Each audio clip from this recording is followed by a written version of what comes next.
I'm sick of all the teacher bashing. How many of you had disinterested parents and had your life course significantly altered by a teacher?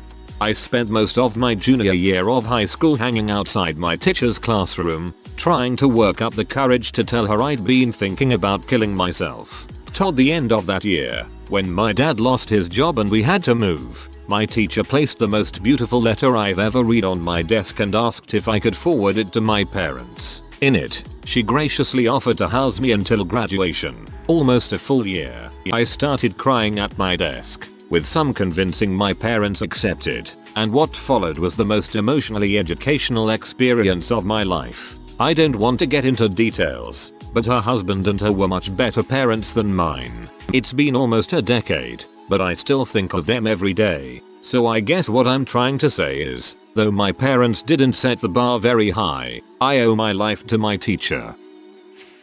Last year I was constantly feeling like crap. I convinced my parents to let me ditch school for 2 days. When I came back and went to history class, my teacher just walked over and said, "Good to see you back. Hope you're doing okay," and gave me a nice smile. It was so kind and sincere, I instantly felt so much better. Another time I had left class early to go talk with the counselor. When we had class the next day, he asked me to stay after. He handed me my test, gave me a fist bump, and said, "Great job, you kicked butt." Finally, on the trip to Model UN, he tossed me a CD. It was a blues disc. I instantly became obsessed. "Thanks Mr. N.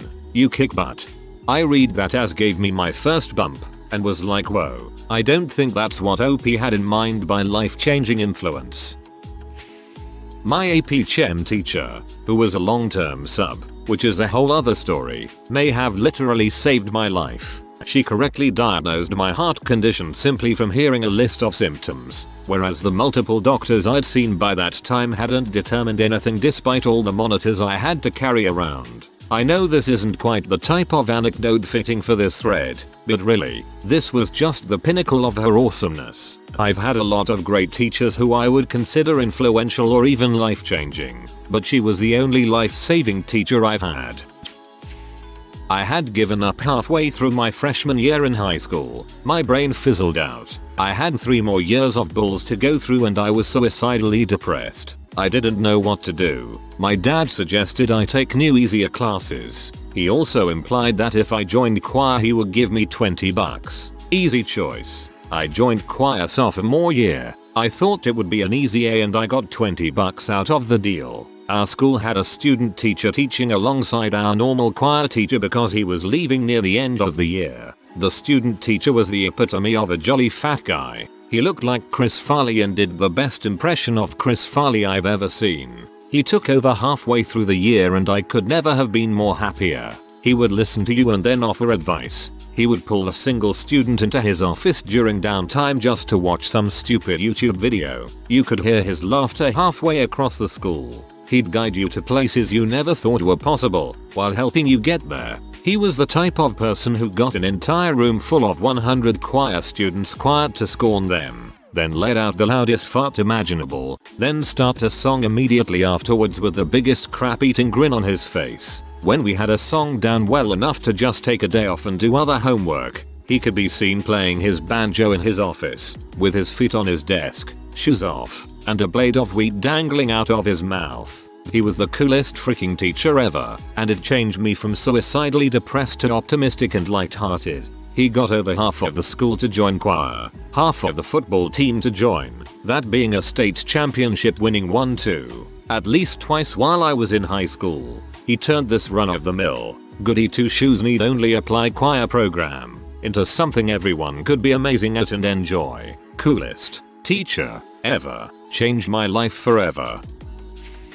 My teacher for AP History told us straight off the bat, "Most of you have skated to this point. You're smart and you don't care that you can do better. Well, in this class, you're going to have to try." And he was absolutely right. I skated through life, not just school. After his classes I started to give more of a crap in my own work and his teaching and philosophy have stuck with me for years. I cannot count the number of teachers who have said this to me, then proceeded to not live up to it. I had an inspiring teacher, Band, who caused me to believe that I was capable of anything, sitting in the back row with no confidence my 8th grade year. By the time I was a senior I was capable of anything. It's because of him I became a teacher and have to put up with all this administrative bulls that often keeps me from being able to do the same. Parents really didn't give a frick. So, teachers helped out a lot. I wouldn't be who I am without my teachers. They rocked. Same situation. Teachers recognized me when parents wouldn't. Now that I look back, I had very interested parents, older siblings and teachers that went out of their way to support me academically, yet I still turned out like a piece of crap. It's never too late to do something.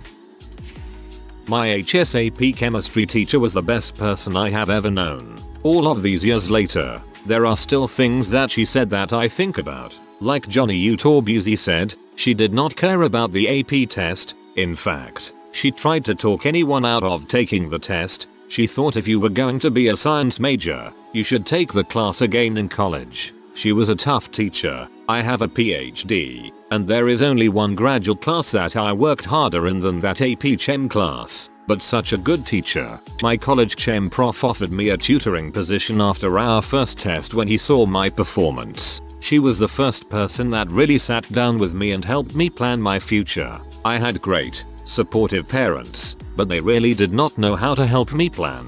Plus, even though she was a hard butt, she was also like a grandmother. I don't know how she pulled it off so well. For the most part, though, I had great teachers, ones that stand out. My first grade teacher, 6th grade junior high art, junior high band, junior high geometry, junior high biology, HS band, AP English 2, AP European history, AP US history, HS physics. Those are the ones that come to mind in grade school. I found this fun. My mother saw my first grade teacher, over 30 years ago, in the grocery store and she remembered me, gave very specific details. Age 7. Teacher abuses me physically, pulling hair in a sneaky way, after accusing she doesn't know what I mean, let me seem like I'm crazy, beats me after class, mom says I should behave, does nothing. Age 8. Getting bullied. I get bad grades. Mom beats me, stronger than usual, shoes, sticks, fists are excellent tools for this, expects that I get better at school, I won't. Age 8. 14. Teachers see that I develop a strong urge to write stories, poems etc. This probably happened because mom doesn't like to talk to me. I am the only person that knows how she naturally is. She is an amazing actress, let me tell you, and that I have a tendency to learn languages in a rather quick way. Teacher tells mom to promote my only talent. Person seems reasonable at parent-teacher conference that is somehow not mom. Has money to buy booze and cigs but none for books, school equipment. In an environment where cultural and academic ignorance is much valued, random beatings take place, which are executed by someone that doesn't seem to understand that a 30 years old stroke of fist has no business in a 11 years old face, where beauty is defined in a sick way. Even excellent teachers can almost do nothing to improve a malfunctioning system. It is always the parent's fault. Invariably. I was 13 when I learned that there were other standards. Homes where no beatings took place, where the parents actually spoke to their children and taught them useful stuff, and those children were doing way better than me. It is always the parents. Always. Don't blame the teachers. And you know what the funny part is? I can't even really blame mom for not caring. She simply didn't know any better. For she wasn't raised any different than she raised me or my sister. She thought it was the right thing to do. Dumb people raise dumb people. I'm just glad that I broke that cycle. It was my teachers which showed me the right way. My children will have it good. I did. My parents were too busy working day and night to pay any attention to me. I started out high school failing every subject, and ended up transferring as a result. When I got to my new high school I had two teachers that had a huge impact on me. Both were social studies teachers. The first teacher I had was in the lowest ranking class you could be in. No honors students here. Trust me. He noticed that I wasn't stupid, just disinterested. He encouraged me to push myself to be better. He would tell me that I wasn't like the other students, that I was intelligent and that I could do this. I turned my grades around and by the end of the year he recommended that I be placed in an AP class, top ranking above honors. In that AP class I met a teacher who even made a greater impact on me and I will never forget him. He told me I was the most talented student he ever had and I could do anything I put my mind to. I had like a 98 average in his class and spent time tutoring the other supposedly genius kids. Before these two teachers no one had ever told me these things. I ended up turning my grades around in all my classes and going to college. I have a 3.8 GPA right now. I'm graduating in 3 months and I already have a job at a major company. Thanks guys. Clap. My parents only cared enough that I wasn't being a burden to them. As long as I got at least C's they really didn't care. They would go to parent-teacher meetings and appear to really care. But once we got home things like homework weren't important. What was important was that I was their slave. Seriously. I don't think my mother got her own glass of water for at least 3 years. I was fetching that, cooking dinner, cleaning the house etc. So homework got done either at school before I got home, or between 10 PM and whenever I went to bed. Teachers were more concerned with the disruptive buttholes in the class with the exception of my freshman English teacher. She at least encouraged reading non-class assigned material. Beyond that, I can't think of a single teacher that went out of their way to help me. The problem is that teachers tend to give a lot more attention to the poorest and strongest students, many of which have behavior problems. I didn't have disinterested parents. On the contrary, they loved me to pieces. But I was extremely energetic and sensitive when I was little. I'd finish my work first and not know what to do with myself. My first grade teacher was horrible. She'd put me down and tore at my self-confidence. I cried a lot. When I reached second grade, my teacher was wonderful. She was encouraging and always kept me busy. She and I would give each other hugs of the day, instead of crying. I felt confident. I still see her jogging around the town sometimes. And we always exchange hugs when I do. Ah, Mrs. DeBella, you took an interest in me and always thought there was something special with me. You even took me to Target and bought me clothes when you saw me coming to school in the same rags every day. You made me feel like somebody cared. I'll never forget you for that.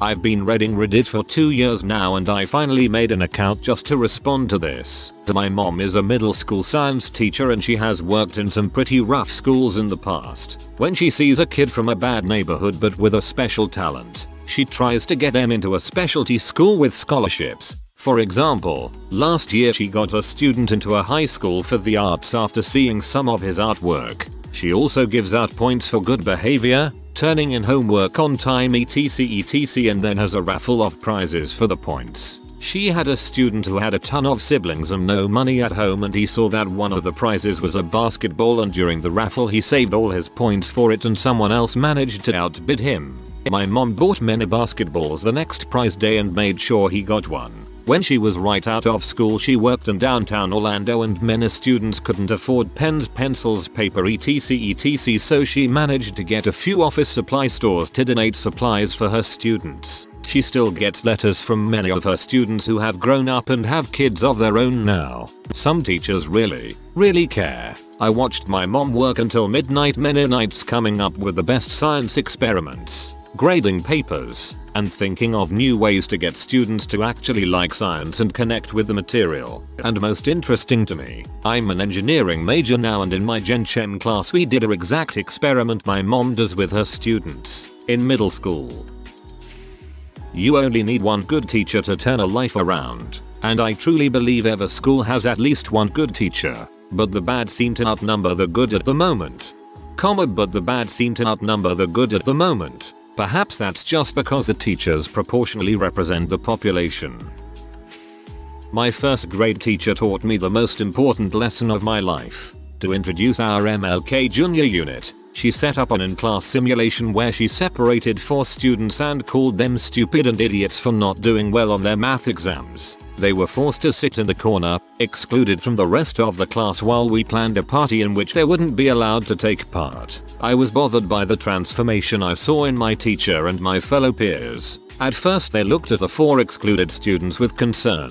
but soon they joined her in mocking them and laughed at the things she said. I did not. I couldn't stop looking at them. Finally, my little first grade self suggested that maybe we could include them too. I liked the idea of the party. I felt very uncomfortable with how my teacher was acting. My teacher mocked my idea, called it stupid and told me I was ridiculous. I didn't realize, but she was attempting to get the other students to stick up for me, side with me. I felt deeply hurt, but after a couple seconds I said it again. I wanted the other students included too. She continued to mock me and them, and when I looked over at the corner, I saw one of the boys wipe his eyes. He was crying. I couldn't stand it. I thought I respected my teacher, but look what she had done. It wasn't right. I was little, but I knew that, and none of my classmates seemed to give a dang. I became louder, more insistent. They could retake the test later. They should join us. We couldn't have a party without them. Finally, my teacher stopped the simulation. She went over to the four in the corner and comforted them, all of who were crying. My peers looked slightly stunned. Then she came back and sat in front of us and pointed to me and said that I had acted like MLK. I had stood up for my friends when I knew something was wrong and I hadn't allowed myself to compromise my morals. She gave me a sticker and sent us home. I will always remember her. She gave me the greatest lesson of my life. Anytime I've been afraid to stand up for something or someone, I think of that teacher and that day. I have never been prouder of myself. No one has ever taught me something so important. What? That's freaking horrible. I am a teacher and it's nice to be appreciated because we never get any credit, it feels like, anymore. We keep getting blamed for all the educational ills that plague the education system, but we have our hands tied in how we have to teach a lot of things. Parents often think that because the kids are going to school that the education ends there and they shouldn't have to deal with it. Learning does not end when you leave the classroom, but parents today want to take a hands-off approach. I once had a parent write me a letter telling me that her daughter wrote her essays funny and wanted me to work on it with her. It was a fine request, except I knew that the mother was an English professor at a university and was technically more qualified than I was, and it frustrated me that she wouldn't offer to help, as I have 100 other students, each with their own problems that I have to deal with. And if one of those problems persists even though I try my best and really work with the student, a crap storm will ensue as the parent will call my supervisor and bring heck down on me. As a parent, I have seen this happen and agree with you.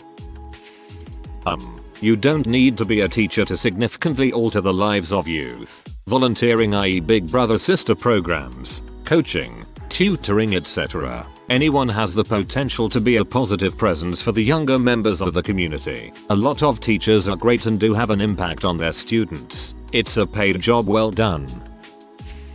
When I was in high school, my parents had another surprise kid. When my baby brother was 2, my mom severely broke her leg and was in the hospital while dad was taking care of my brother. My European history teacher came to my school play every night when she found out my parents couldn't make it. She also came to the Thespian Awards after the last night of the play to see me honored for my work for the drama department that year. It was so nice to know that there was someone there to see me. I'll never forget it.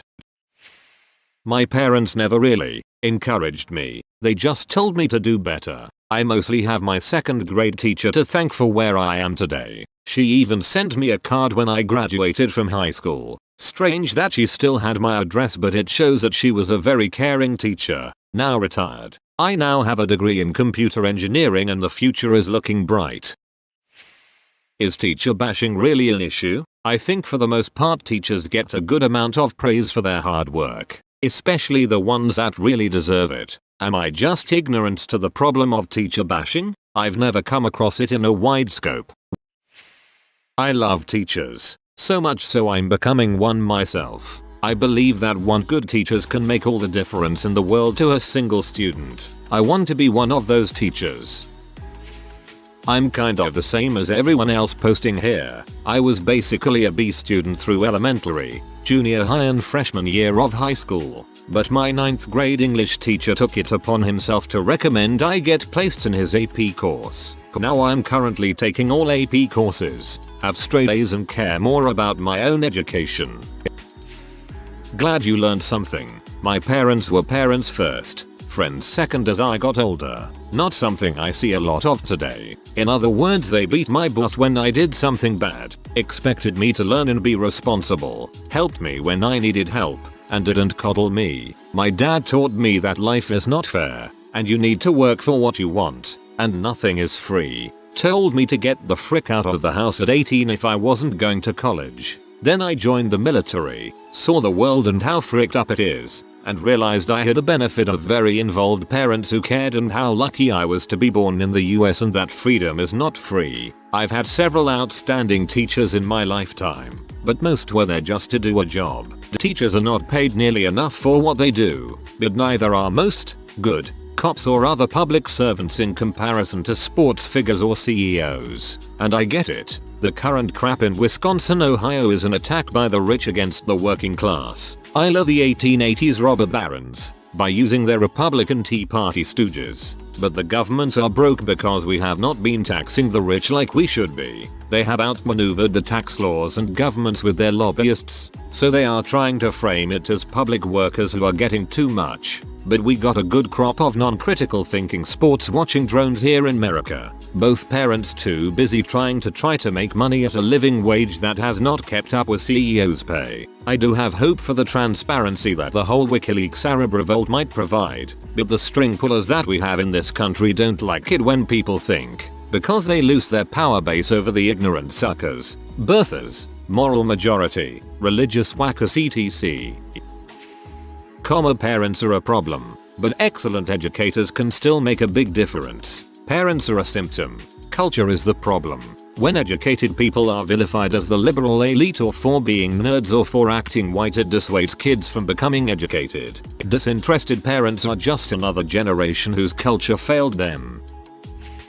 You know why there is so much teacher bashing? Including college. I have had 3. 1 HS, 1 technical, 1 college. Teachers who were not complete jack-offs and actually cared for the students. I mean, I can remember all the way back to kindergarten or whatever the name of it is, to the first time I had a problem with a teacher. The short version, some kid asked me who God or Jesus was, something along those lines, and I said no. He replied, "You're going to heck," along with a few other kids, over and over. I then told the teacher this, and this has stuck in my head forever. Don't be such a tattletale. This isn't in the South either. From there on I had, like I said, only a few good teachers. For some context, I am white. I never got in trouble, ever. Decent grades and was on homecoming court. So I'm not the stereotypical person who you would think didn't get along with people. So I apologize if I do not like most teachers. My experience in a typical public education system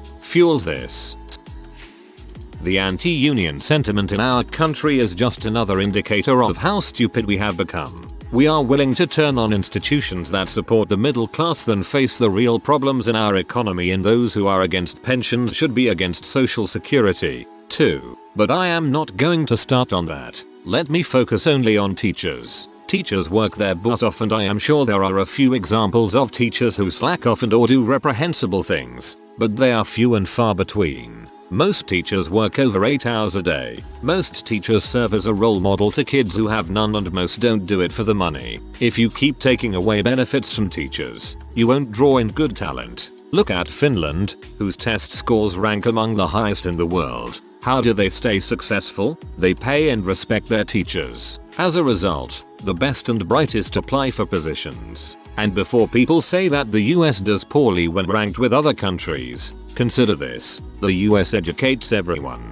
In Connecticut, where I live, less than 1% of the student population is exempt from statewide testing. The fact of the matter is that education is hard work and more of an art than it is a science. Those who are anti-union, anti-teacher should take a look at the situation and think about how our country will fare if we continue to devalue our educational system.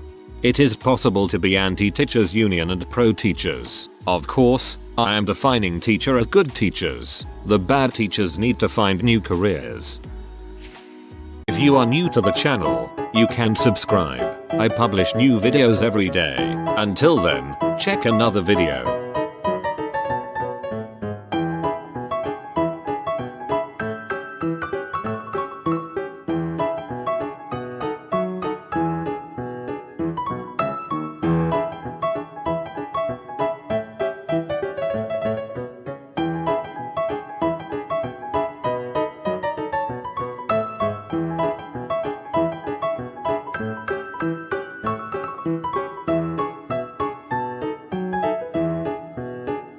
Bye for now.